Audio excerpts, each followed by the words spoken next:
Mitesh, we'll touch base with you again. Now let's shift to the commodity markets, and Manisha Gupta is waiting by. Manisha, I'm guessing it's going to be crude?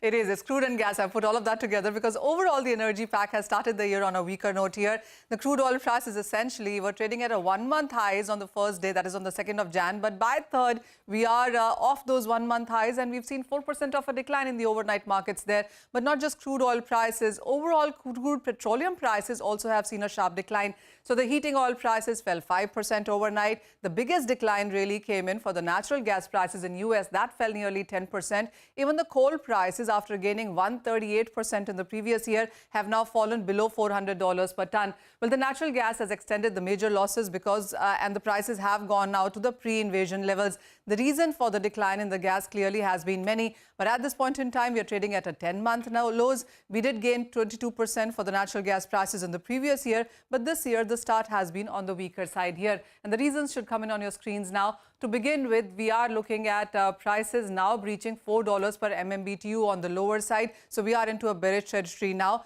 The prices have declined nearly 60% from the highs of $10 per MMBTU that the market touched in August. And not just the US gas prices, the European Union gas prices are now down 75% from a record high that we hit in the month of August, just about holding €74 megawatt hours there.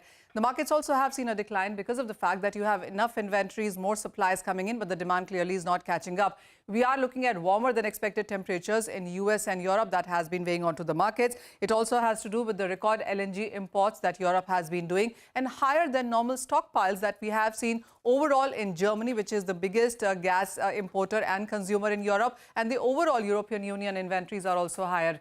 There is increased power generation from wind, so the gas utilization there as well has seen a bit of a decline coming in.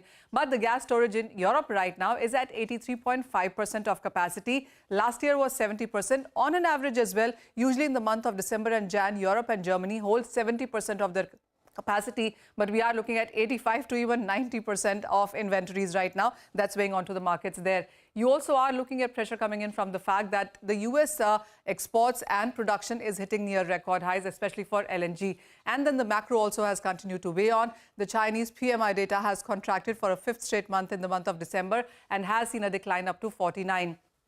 There are warnings coming in from IMF about a tough year for growth in China and European Union and US for 2023. There have been various statements that we've seen come in also from US officials talking about a recession possibility in the first half of 2023. What would you watch out for now is the Russian statements that continue to keep coming in. OPEC and allies, the first meeting of this year also happens in the next week. That would be on radar. The US Fed meeting minutes are today, and you have the US non-farm payroll data on Friday. So it's going to be a loaded week, the rest of it. Okay, loaded week. Lots to watch out for. By the way, the market is a bit volatile and weak